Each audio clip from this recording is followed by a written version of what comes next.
E nós também, protegidos e guardados pelo sangue do Cordeiro de Deus que tira o pecado do mundo, a saber, Jesus Cristo, que deu a sua vida por nós na cruz do Calvário e através do seu sacrifício nos libertou, nos salvou, nos curou, porque quando Cristo triunfou sobre todo principado e potestade na cruz do Calvário, ele não apenas triunfou sobre todas as forças infernais e sobre todo o pecado, sobre toda a lei do pecado que nos dominava, ele também levou todas as nossas enfermidades, ele levou todas as maldições e pelas suas pisaduras nós fomos sarados.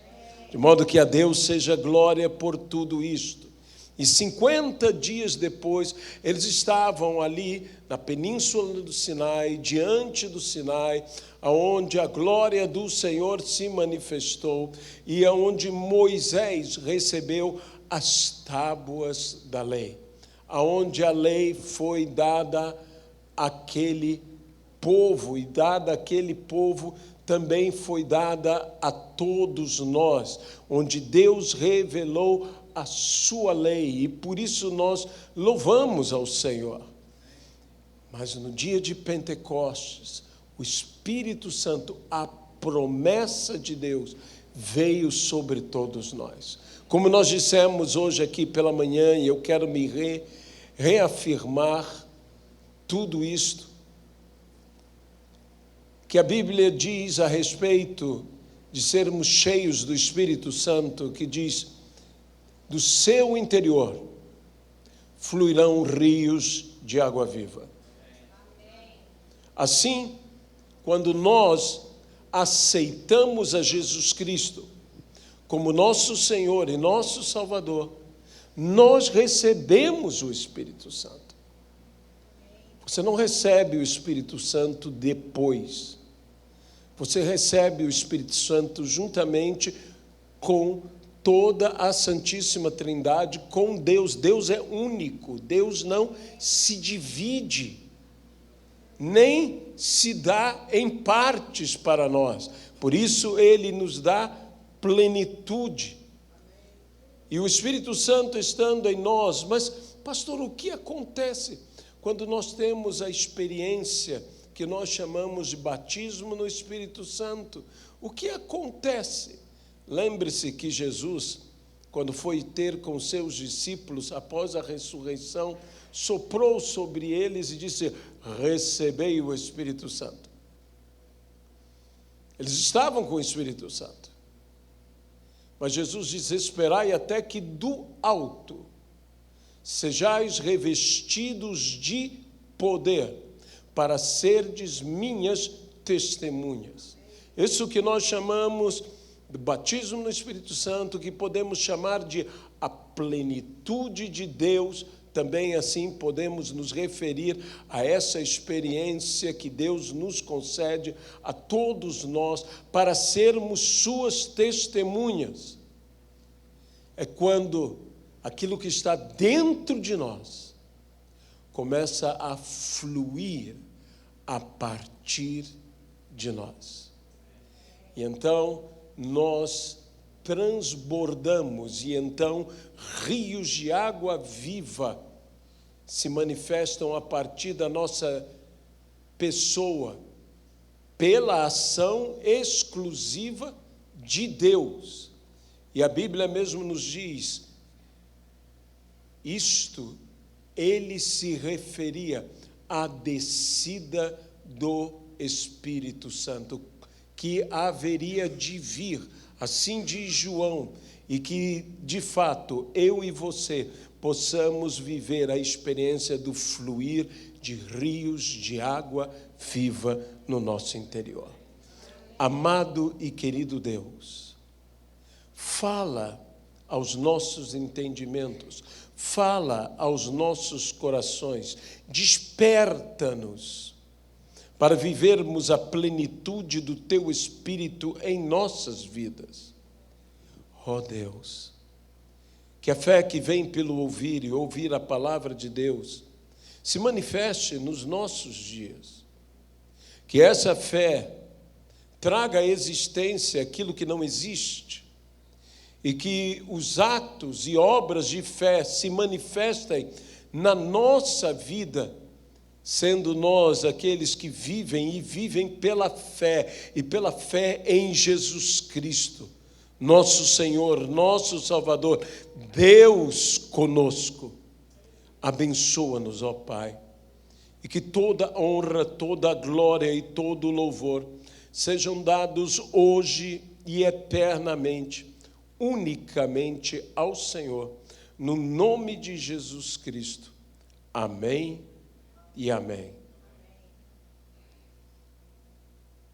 A palavra do Senhor nos fala sobre esse dia maravilhoso em Atos capítulo 2, quando houve a descida do Espírito Santo. A igreja se encontrava ali, trancada, fechada, naquele ambiente, o cenáculo. Eram dias difíceis, eram dias em que eles estavam vivendo uma certa pressão da sociedade de Jerusalém, dos seus amados compatriotas. Havia uma pressão. A igreja estava acuada, amedrontada, mas esperançosa. Havia problemas, mas havia esperança. E, meus amados irmãos, nós não devemos estar sendo empurrados, e empurrados, eu diria, para trás, pelas dificuldades, pelos problemas, pelas adversidades, mas devemos olhar para frente, devemos ter uma visão de esperança e ser movidos pelo poder de Deus, sabendo que o Senhor nos levará, nos conduzirá. Assim, não se renda, não se renda. Não se renda às coisas que estão acontecendo à sua vida, como igualmente não fique preso, como muitos, por vezes, estão presos ao seu passado. Saiba que quando nós estamos presos ao nosso passado, quando nós estamos ali, até mesmo num bom sentimento em relação ao nosso passado, quando nós amamos, nos orgulhamos do nosso passado, temos que tomar cuidado com uma coisa, de não permanecermos para sempre no nosso passado. Há um futuro te esperando. Há um futuro te esperando. Eu creio de todo o meu coração que Deus, ao nos criar, a criar a cada um de nós, como a tua palavra mesmo nos diz, ó Senhor maravilhoso, que o Senhor já nos conhecia, que o Senhor, antes mesmo que existíssemos, já nos conhecia, e que Ele nos formou no ventre da nossa mãe. Deus tem um propósito. Toda a vida que foi criada por Deus, toda ela, todas as pessoas, eu e você, cada um de nós, estamos nessa terra, estamos nesse mundo com um propósito glorioso da parte de Deus em nossas vidas. Alguém poderia até mesmo dizer, mas pastor, eu não sou importante. Eu diria a você, nem eu. Nem eu. E o próprio apóstolo Paulo diz que Deus colocou esses tesouros em vasos de barro. Sabe, nós somos vasos cheios de tesouros para podermos servir esses mesmos tesouros que Deus guardou dentro de nós para outros. E muitas vezes esses tesouros são todos aqueles potenciais que Deus colocou na tua vida, que Deus colocou na minha vida. Existe um potencial, existe, deixa-me usar outra palavra, um propósito de Deus na minha vida. São tesouros magníficos que estão em nossas vidas, nesses humildes vasos de barro. Deus não precisa de um vaso de ouro ou um vaso de prata. Deus não precisa de um vaso caríssimo. Deus precisa de um vaso disponível para que Ele ponha os tesouros dentro deste vaso. E Ele encontra isso nestes modestos vasos de barro, que são vasos para a glória de Deus, que somos nós, que é a nossa vida. E que nós devemos aprender a valorizar, e eu quero dizer que você deve aprender a valorizar a vida que Jesus Cristo valorizou, morrendo por cada um de nós na cruz do Calvário e nos resgatando. Valorize esta vida. Compreenda que há um grande propósito, que você realmente é alguém, que você tem um verdadeiro valor, e esse valor não é medido pelo que nós temos, pelo que nós possuímos, ou mesmo pelo quanto vivemos. Esse valor é medido pelo quanto servimos, pelo quanto nos dedicamos, pelo quanto servimos a Deus e servimos aos homens com fidelidade. E nós precisamos, eu volto a dizer, nos despertar. O povo de Israel havia sido liberto daquela escravidão no Egito. A escravidão no Egito não era a escravidão nos moldes que nós temos no conceito consciente ou inconsciente que nós temos sobre a escravidão em nossos dias. Nações como o Brasil, nações como os Estados Unidos, foram nações que viveram esse flagelo, esta coisa humilhante, terrível, que foi a escravidão. Quando povos aprisionados, especialmente africanos, foram trazidos às nações e serviram de mãos de obra escrava, eram menos que nada,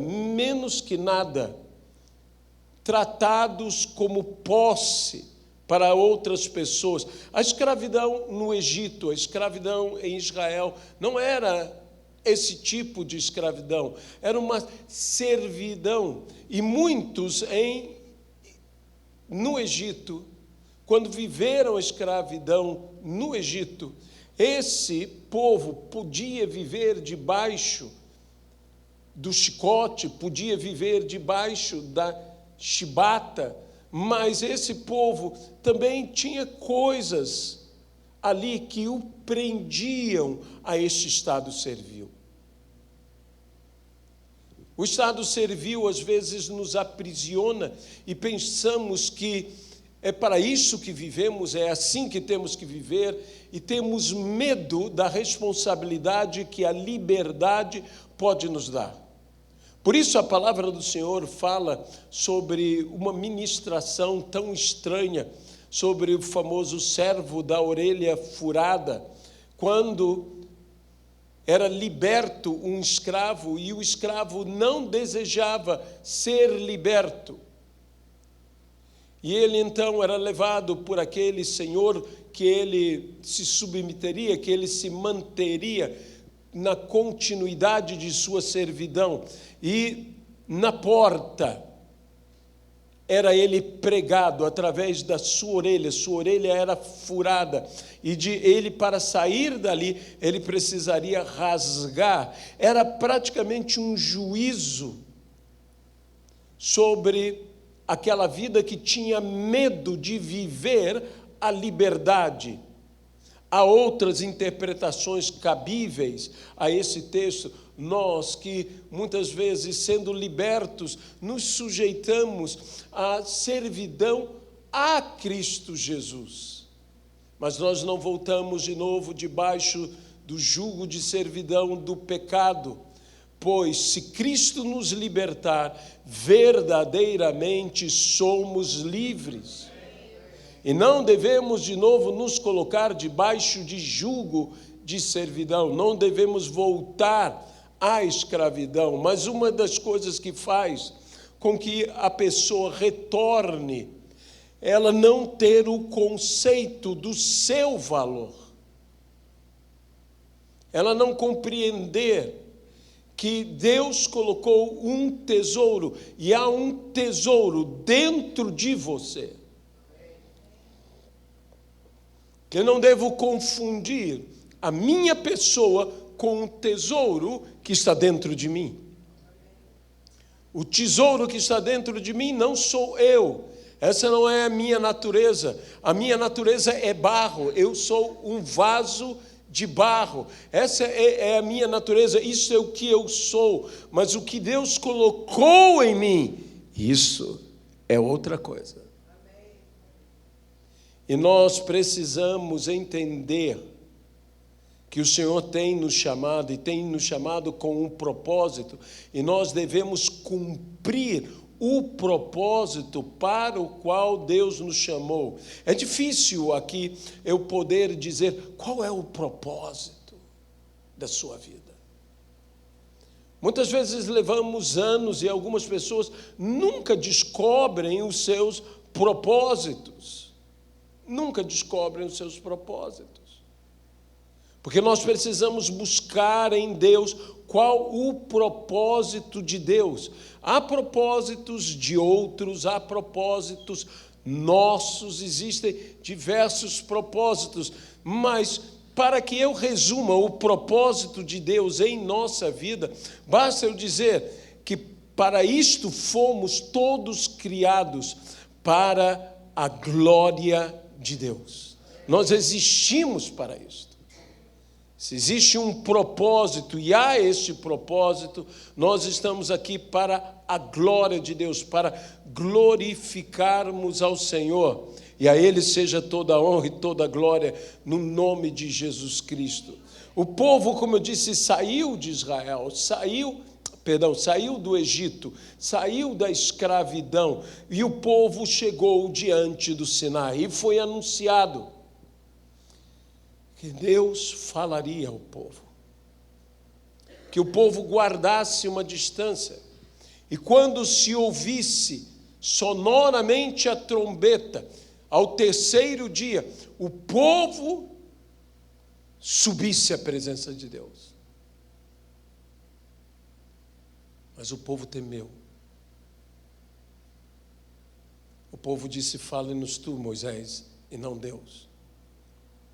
Deixe-me dizer uma coisa a você. Conscientize-se de algo. Deus quer falar com cada um de nós. Deus quer falar comigo, Deus quer falar contigo, Deus quer falar com cada um de nós. E no dia de Pentecostes, que muitos estudiosos creem que foi esse mesmo dia em que as tábuas foram entregues a Moisés, a Bíblia nos diz aqui, versículo 16 do capítulo 19 do livro de Êxodo: ao amanhecer do terceiro dia, houve trovões e relâmpagos, e uma espessa nuvem sobre o monte, e muito forte clangor de trombeta, de maneira que todo o povo que estava no arraial se estremeceu. E Moisés levou o povo para fora do arraial, ao encontro de Deus, e puseram-se ao pé do monte. Todo o Sinai, diz a palavra, todo o Sinai, todo o monte Sinai fumegava, porque o Senhor descera sobre ele em fogo, e a sua fumaça subiu como fumaça de fornalha, e todo o monte tremia grandemente. E o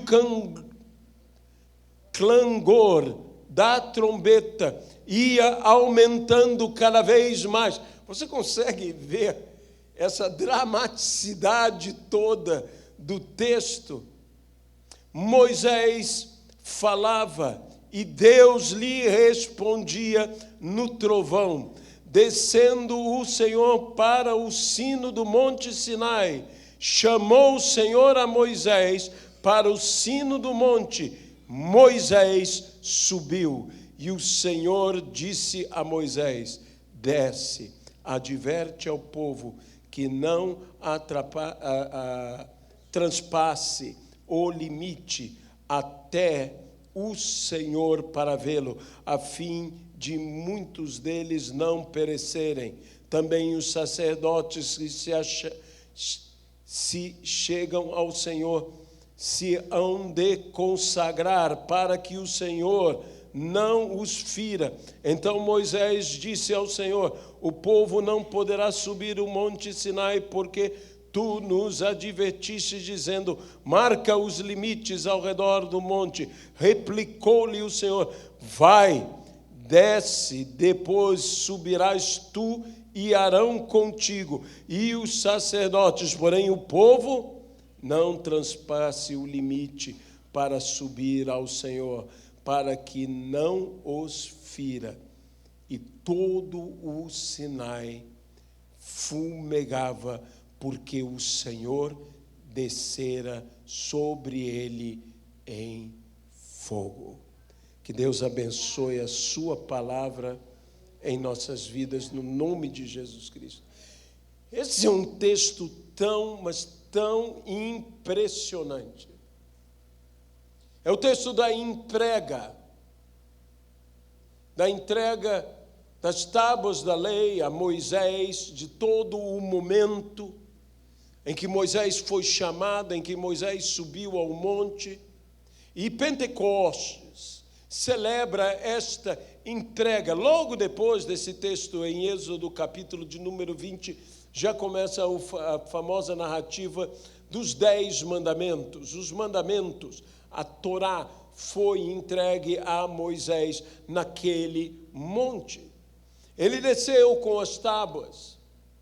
E não obstante toda esta maravilha, que toda esta presença do Senhor, o povo se corrompeu.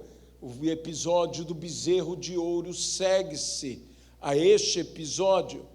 Moisés quebra as tábuas que recebera do Senhor. E depois o Senhor chama Moisés a subir de novo o monte. E dessa vez não é o Senhor que escreve, é Moisés quem tem que ali escrever nas tábuas. É Moisés que precisa fazer, porque quando Deus te entrega algo, não importando que você seja um Moisés, você é responsável pelo que Deus te entrega. E se você quebrar, se você destruir, você terá que refazer.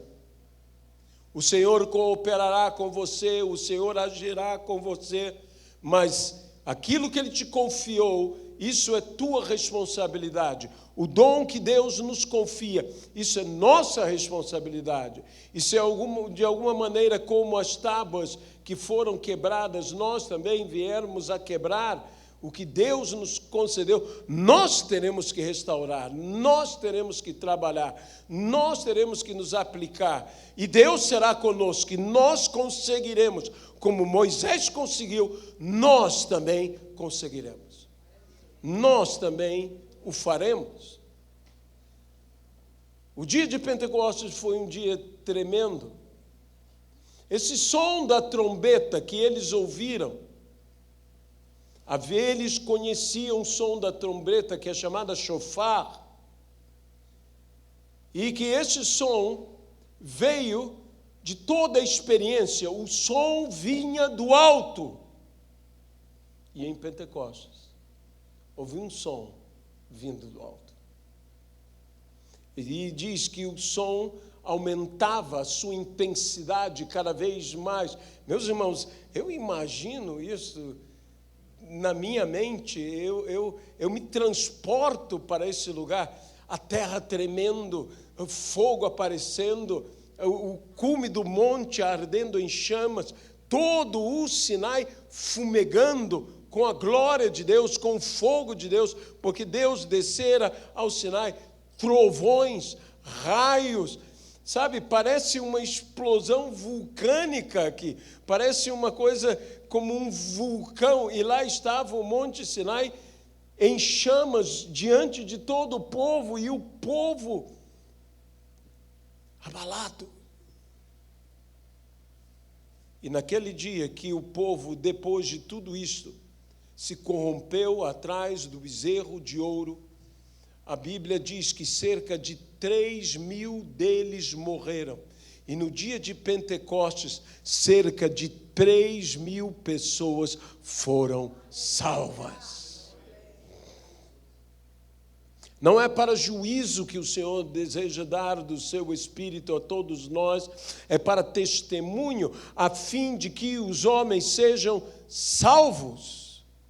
A fim de que a lei esteja sendo vivida pela lei do Espírito em todas as pessoas com a capacidade de fazer a vontade de Deus, não por sua própria força, não por sua própria condição, mas pela graça, a mesma graça que nos salva, é a graça que nos santifica. Se somos salvos, somos transformados, somos convertidos, somos mudados.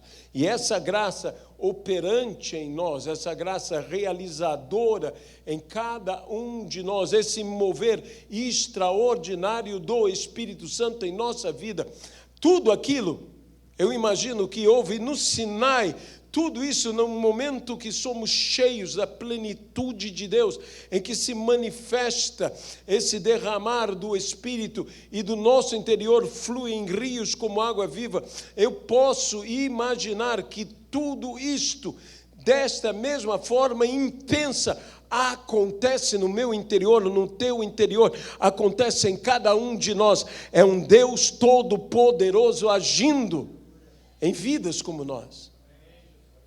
Um Deus ilimitado, agindo em pessoas limitadas. Um Deus perfeito, agindo em pessoas imperfeitas. Eu estava lendo um material de Miles Moore sobre o casamento, falando algo tão interessante, dizendo o casamento são duas pessoas imperfeitas, fazendo votos perfeitos, com lábios imperfeitos, diante de um Deus perfeito. Eu falei, meu Deus, é a pura verdade. Nós estamos nos comprometendo com toda a nossa imperfeição, num compromisso perfeito, diante de um Deus perfeito, mas nós somos imperfeitos. Nós somos imperfeitos para testemunhar, nós carecemos do Espírito Santo. Ai de nós, se não for o Senhor. Nós precisamos desse derramamento do Espírito Santo. Por quê? Porque eu sou imperfeito. Nós somos imperfeitos. Mas há um Deus perfeito que age em nós e através de nós, segundo o seu poder, a eficácia do seu poder, que opera eficientemente em nós e através de nós. Por isso, nós precisamos cada vez mais sermos cheios do Espírito Santo. Deus tem colocado um peso no meu coração sobre a ministração. Sabe, às vezes, eu acho que nós nos esquecemos que tanto diante de Deus como diante dos homens, não é pelo muito falar que nós seremos ouvidos, mas é pelo falar de fé. Diante de Deus, em nossas orações, não é pelo muito falar que Deus nos atende, mas por um falar de fé que Deus nos atende. Ainda que a nossa fé seja pequena como um grão de mostarda, uma vez que nós usemos a nossa fé, se nós ordenarmos a um monte que ele se mova daqui para lá, sem nada duvidar em nosso coração, assim será.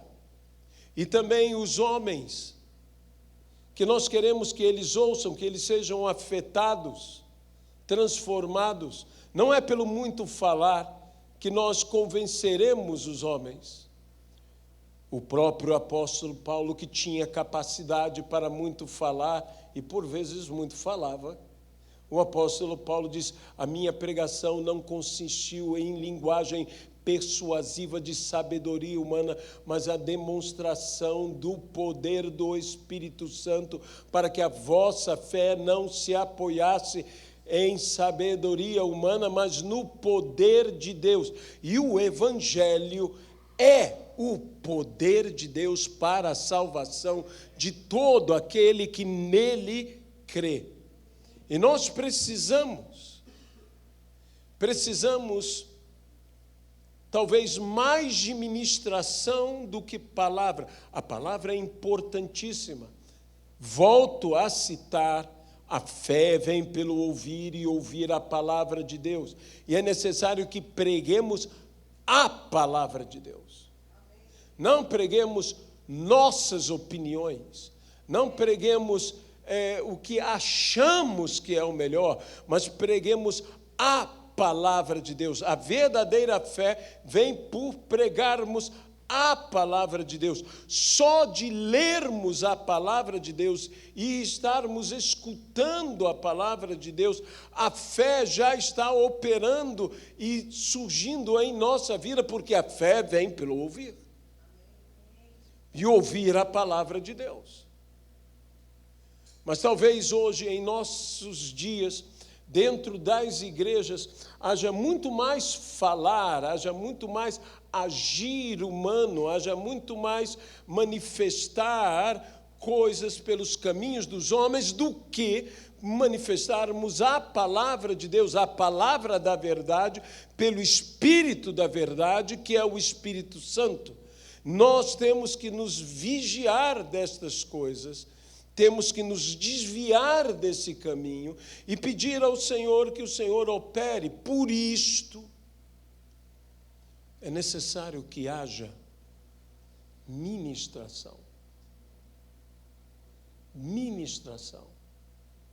Deixe-me dizer uma coisa sobre pregação e ministração. A pregação deve ser bíblica, não deve se desviar da palavra do Senhor nem 1 milímetro. Ela deve estar totalmente alicerçada, fundamentada na palavra do Senhor.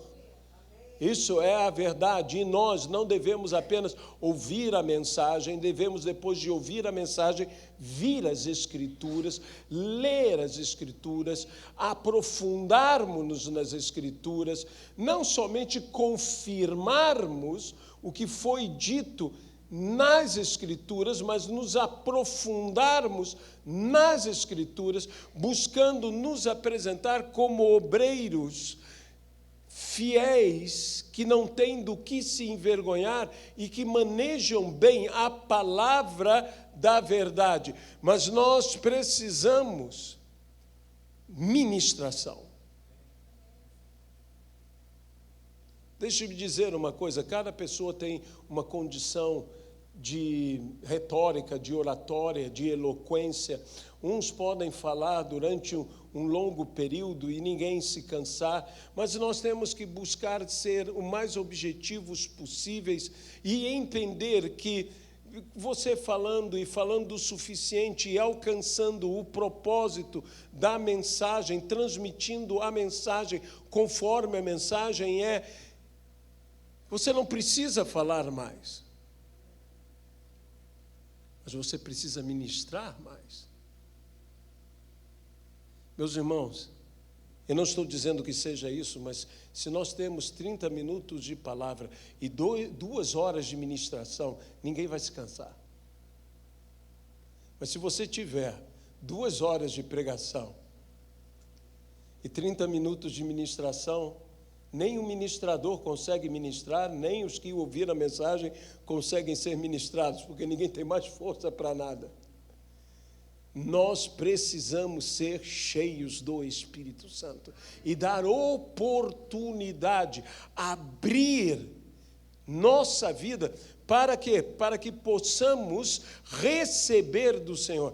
Eu me lembro da mensagem que meu pastor pregou sobre molhe os pés no Jordão, quando os sacerdotes carregando a arca molharam os seus pés no Jordão, e quando os pés dos sacerdotes foram molhados nas águas do Jordão, a Bíblia diz que aquelas águas recuaram, as águas fugiram, tudo aquilo que era, digamos, o obstáculo natural à entrada daquele povo a possuir a terra prometida, o propósito de Deus para a vida deles, foi removido pelo ato deles molharem os seus pés no Jordão. Esse ato de fé, de modo que nunca me esquecerei da palavra que foi dita naquele dia: molhe os seus pés no Jordão e as águas fugirão.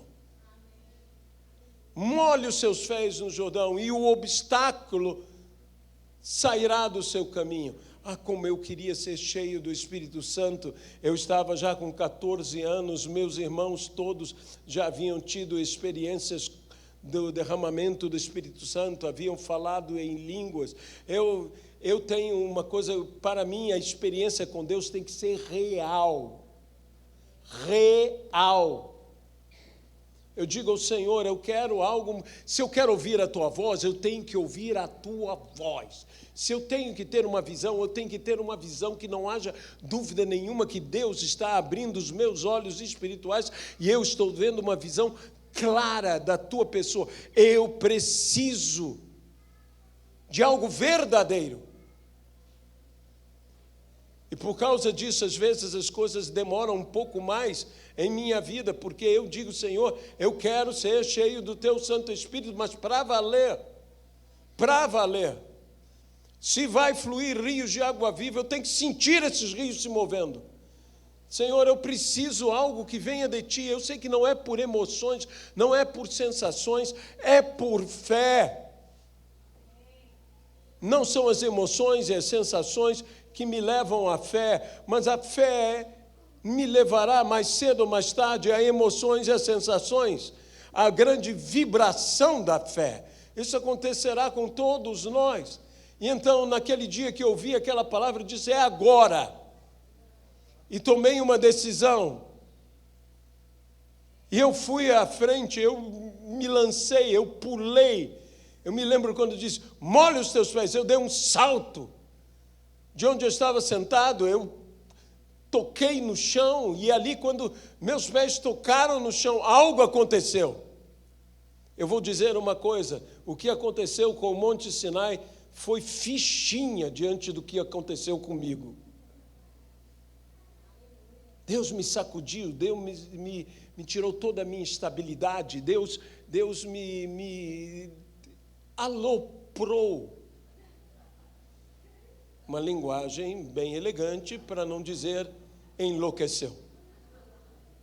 Então, Deus que de fato me tomou, eu fiquei como que fora de mim, eu não conseguia parar de falar em línguas, parece que eu exigi do Senhor que a experiência fosse tão real, que ela foi real ao extremo, e ali aconteceu comigo tudo aquilo de uma maneira incontrolável. Eu não estou dizendo que o Espírito Santo te deixa incontrolável, mas eu estou dizendo que na minha vida aquela experiência foi uma experiência incontrolável. Eu sei que o espírito do profeta está sujeito ao profeta, que todos nós temos a capacidade de nos controlar. Muita gente às vezes faz certas coisas dentro da igreja e diz: não pude me controlar. Não, você pode se controlar, sim, você pode ser educado.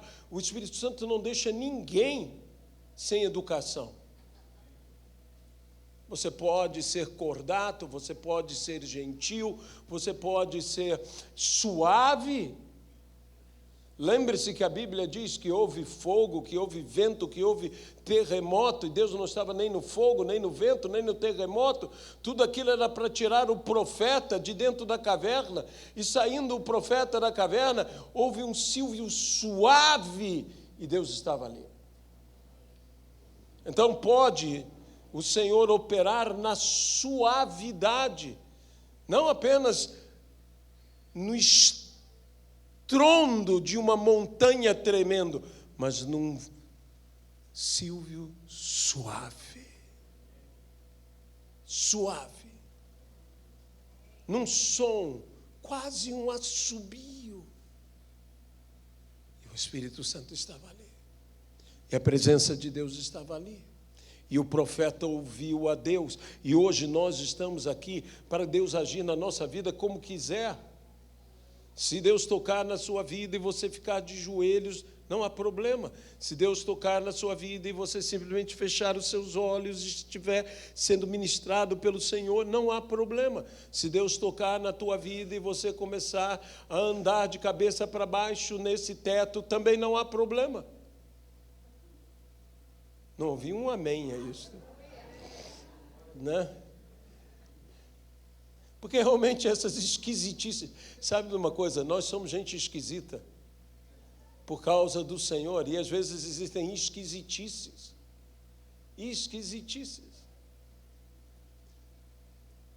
É muito engraçado, há pessoas, aqui mesmo na igreja, existem manifestações que são manifestações às vezes quase que cômicas, mas são manifestações genuínas, são manifestações verdadeiras.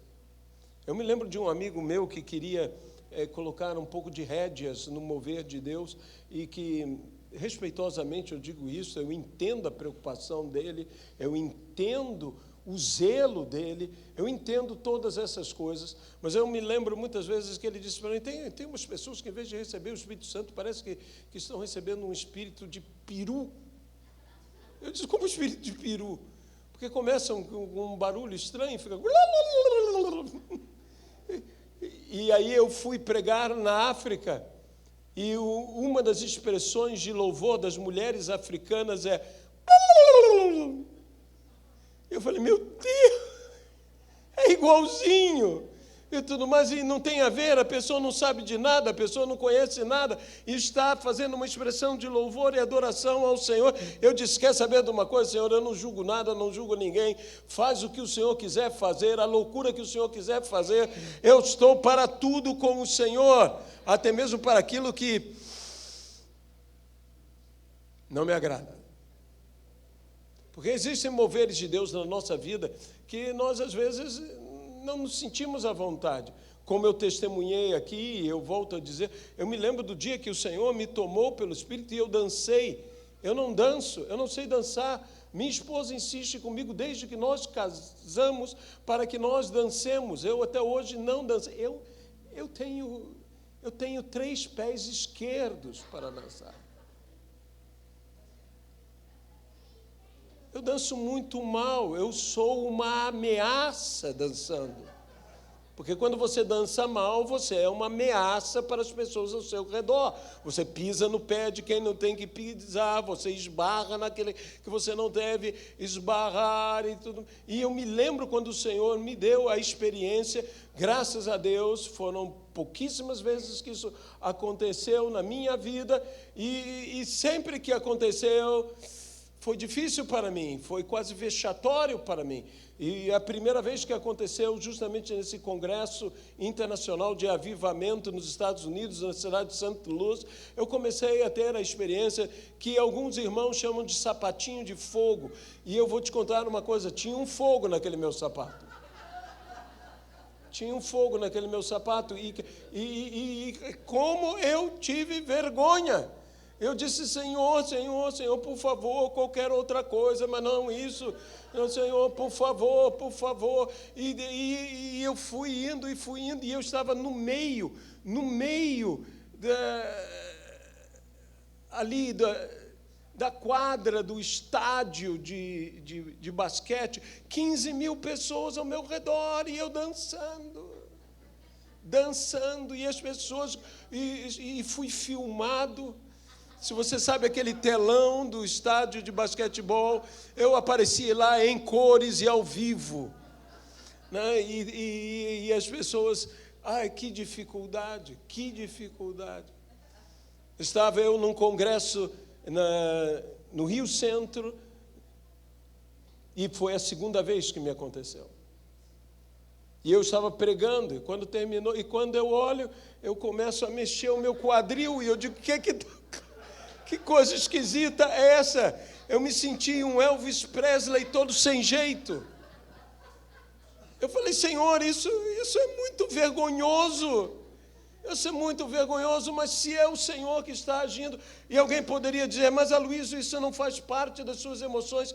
Enquanto eu estiver vivo, enquanto você estiver vivo, enquanto nós estivermos vivos, nós temos alma, nós temos emoções, nós nos emocionamos, e as emoções muitas vezes tomam conta de nós. Você acha que quando Davi dançou na presença do Senhor, ele não estava envolvido por toda uma gama de emoções, e Davi começou a tirar a coroa, começou a tirar as vestes reais, e nós dizemos, se o Espírito de Deus se move em mim, eu danço qual Davi. Alguns especialistas dizem que Davi dançou nu.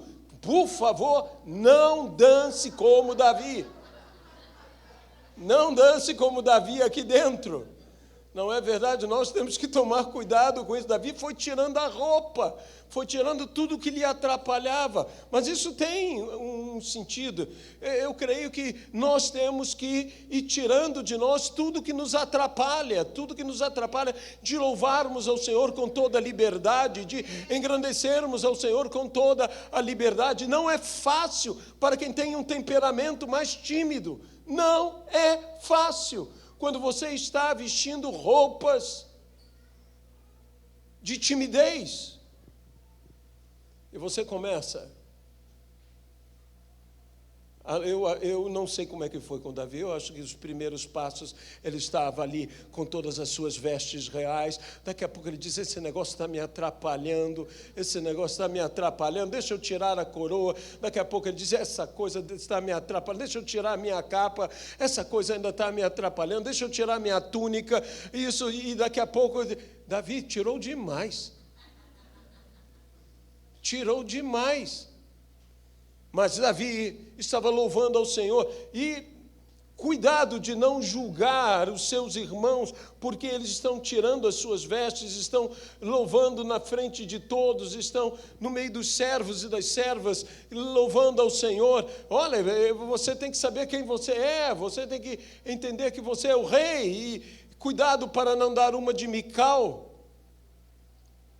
Cuidado com isso.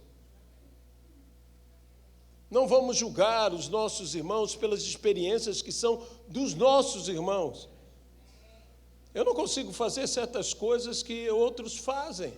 É o jeito das pessoas.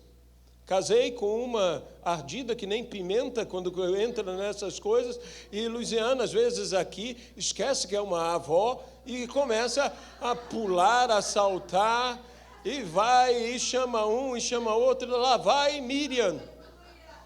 Lá vai a vovó, só falta o pandeiro. Mas isso não é problema. Nós devemos compreender que nós temos que dar liberdade ao Espírito. Mas saiba do seguinte, se você der liberdade ao Espírito, o Espírito vai dar liberdade a você. E coisas acontecerão, e nós viveremos um mover de Deus em nossas vidas. Eu quero um mover de Deus. Eu não estou dizendo que todo culto tem que ser igual e todo culto tem que ser alopradamente descontrolado. Eu não estou dizendo nada disso.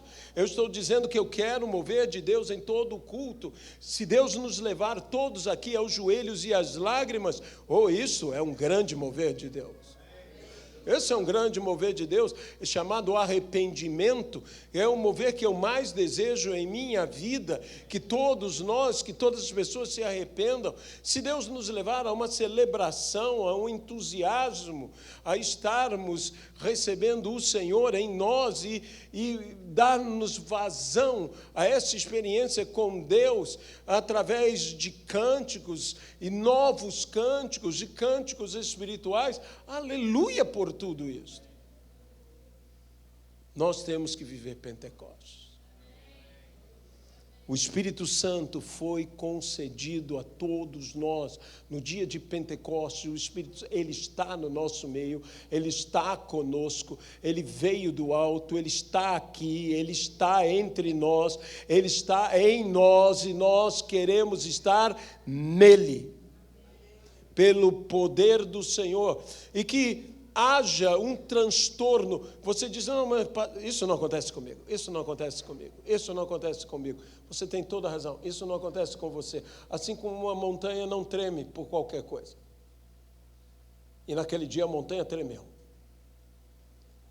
Talvez você seja imóvel, até vamos criar uma palavra, imexível. Você é imóvel. Você não se mexe de jeito nenhum. Mas olha, quando a presença de Deus desce sobre você, você pode ser uma montanha, você pode ser um Sinai, você vai estremecer. Você vai estremecer. Isso é Pentecostes, aquele povo que estava ali, imóvel, sentado. Aquele povo não conseguiu ficar parado onde estavam. Daqui a pouco eles estavam na rua. Eles estavam agindo de uma forma que até outras pessoas disseram, eles estão bêbados. Eles estão bêbados. Se disseram isso a respeito deles, não é porque eles estavam ordenadamente fazendo tudo com pompa e circunstância. Não, eu acho que aquela gente estava alegre demais, chorando demais. Uma das características das pessoas alcoolizadas é que elas riem demais, e outras choram demais, e muitas delas não mantêm o equilíbrio. E aquele povo, naquele dia, provavelmente, eles estavam visualmente, e o comportamento deles fazia lembrar pessoas alcoolizadas, pessoas embriagadas. Eles estavam assim. Eu me lembro de uma evangelista, avivalista, chamada Dina Santa Maria, que contou que quando ela foi batizada no Espírito Santo, ela andou pela rua, ela não conseguia falar, ela falava apenas em língua, e ela se agarrou num poste, porque ela não conseguia mal andar. E passaram algumas pessoas por ela, olharam e falaram, que vergonha. Ela disse, Senhor, estão dizendo que eu estou bêbada. E ela não estava bêbada, ela estava cheia do Espírito Santo. Também não estou afirmando que você ser cheio do Espírito Santo sempre vai ficar como bêbado, mas no dia de Pentecostes, muitos foram identificados como se estivessem alcoolizados, lhe faltava equilíbrio, lhe sobrava riso, lhe sobrava choro. Mas estavam todos cheios do Espírito Santo. E eu quero ser cheio do Espírito Santo. Vamos ficar de pé, vamos receber da parte do Senhor aqui.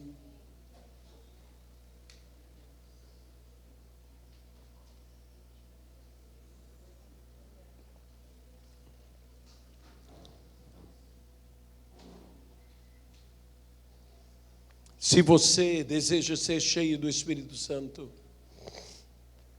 eu quero te convidar a molhar os seus pés sobre o Jordão, nas águas do seu Jordão. Onde está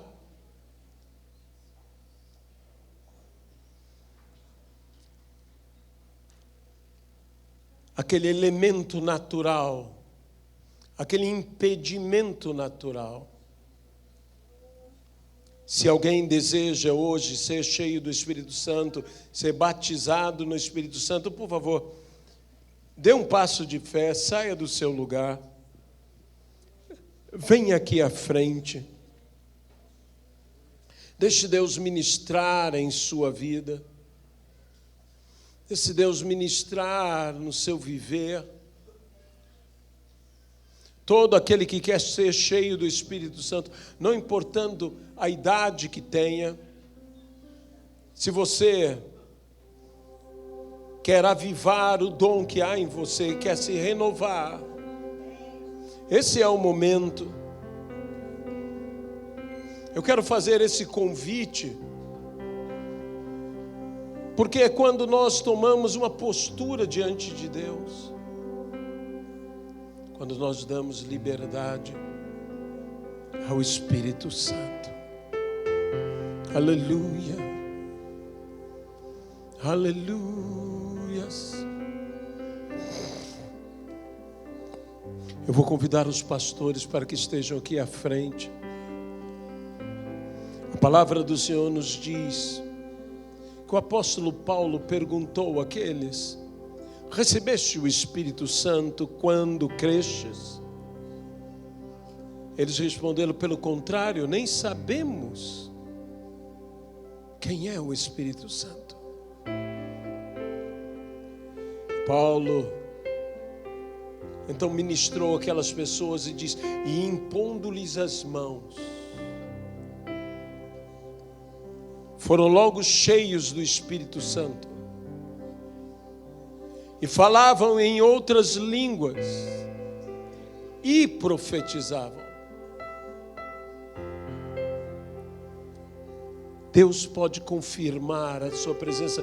A grande evidência de que o Espírito Santo está nas nossas vidas é que nós produzimos o fruto do Espírito Santo: alegria, paz, paciência, bondade, fidelidade, mansidão, domínio próprio, amor. Mas pode se manifestar qualquer dom. Você pode ter visões, revelações, palavra profética, você pode ter palavra de sabedoria, você pode ser usado com fé, você pode ter interpretações de línguas, você pode falar em línguas. Oh, aleluias, aleluia, seja cheio do Espírito Santo. Talvez você, como eu, seja uma pessoa mais reservada, mas entregue-se ao Senhor. Ele respeitará você. Ele respeitará toda a sua decisão, mas Ele quer te encher com o Espírito Santo. Ele quer te encher com o Espírito Santo. Ele quer te encher com o Espírito Santo. Já está vindo, já está vindo, já está vindo o Espírito Santo do Senhor. Lembre-se que o batizador não somos nós, homens. O batizador é um só, é Jesus Cristo. Ele concede dons aos homens. Aleluia, Pai. Aleluia, aleluia, aleluia. Enquanto nós vamos louvar ao Senhor, engrandecer ao Senhor, eu vou convidar aos pastores que esses estejam agora impondo as suas mãos sobre a sua vida, para que você seja uma pessoa cheia do Espírito Santo. Deixe. Comece a louvar a Deus. Comece a engrandecer ao Senhor. Comece a glorificar ao Senhor. Deixe os seus lábios se moverem.